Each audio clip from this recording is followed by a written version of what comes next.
पिछले क्लास में आपने जाना था कि सार्थक अंकों को किस प्रकार से जोड़ा या फिर घटाया जाता है। आज की क्लास में बात करने वाले हैं सार्थक अंकों के गुणा और उनके भाग की। यदि हम बात करें सार्थक अंकों के गुणा की तो देखिएगा, पहले योग में आपने क्या जाना था कि जो नंबर हम यहाँ पे देख रहे हैं, जो नंबर हम यहाँ पे जोड़ रहे हैं या फिर घटा रहे हैं, उनमें दशमलव के बाद में जिसमें न्यूनतम अंक है उतने ही क्या होने चाहिए, परिणाम में होने चाहिए। अब यहाँ पे यदि बात आती है तो यहाँ पे कौन सा नियम लगता है, ध्यान दीजिएगा। मान लीजिए दो नंबर को हम जोड़ रहे हैं, दो नंबर को यदि हम गुणा कर रहे हैं, यानी कि दो संख्याओं को गुणा किया जा रहा है। यदि दो संख्याओं को गुणा किया जा रहा है तो आप दोनों संख्याओं में देखेंगे कितने कितने सार्थक अंक हैं। अब जिसमें न्यूनतम सार्थक अंक होंगे उतने ही किस में होने चाहिए भाई, मेरे परिणाम में होने चाहिए। यदि उदाहरण के तौर पे देखा जाए तो मान लीजिए आपके सामने लिखा हुआ है 2.5 को गुणा करना है, आपको 1.25 से गुणा करना है।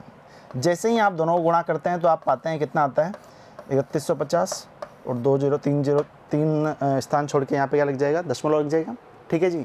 लेकिन आप एक चीज़ यहाँ पे देख पाते हैं क्या कि सर यदि इस वाली संख्या में देखा जाए तो सार्थक अंक कितने आ रहे हैं, तो आप बोलेंगे 2 गैर शून्य हैं तो 2 सार्थक अंक। अच्छा, यहाँ पे कितने आ रहे हैं, तो आप बोलेंगे सर यहाँ पे 3 सार्थक अंक आ रहे हैं। पक्की बात है। अच्छा, एक चीज़ देखना, अब दोनों में से जो न्यूनतम सार्थक अंकों की संख्या है वो कितनी है, तो आप बोलेंगे सर 2 है। पक्की बात है। ठीक है, 3 हो सकती है क्या, नहीं, क्योंकि 3 न्यूनतम नहीं है, 2 न्यूनतम है। तो अब जो रिजल्ट हमारे पास में यहाँ पे आया है उसमें भी कितने सार्थक अंक होने चाहिए, जो कि यहाँ पे मिनिमम थे। तो कितने हैं भाई मेरे, 2 हैं।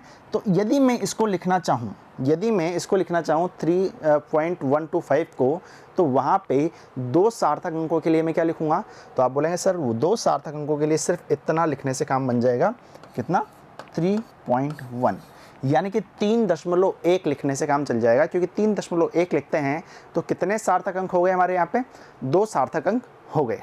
ठीक है जी। तो यही बात बोली गई है कि परिणाम में सार्थक अंकों की संख्या उतनी ही होनी चाहिए जितनी न्यूनतम सार्थक अंक वाली संख्या में होती है। परिणाम में सार्थक अंकों की संख्या उतनी ही होनी चाहिए जितनी न्यूनतम सार्थक अंक वाली संख्या में होती है। एग्जाम्पल आपके सामने वही दिया हुआ है, 2.5 में केवल 2 सार्थक अंक हैं।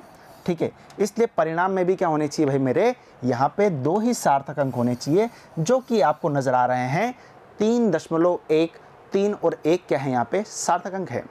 ये था क्या यहाँ पे गुणा का एग्जाम्पल। इसी तरीके से कोई सा भी एक आप भाग का एग्जाम्पल लेकर के कर सकते हैं।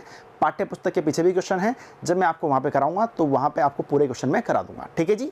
तो ये सब था क्या यहाँ पे कि सार्थक अंकों में हम किस प्रकार से योग संक्रिया, घटाव संक्रिया और गुणा भाग लगा सकते हैं।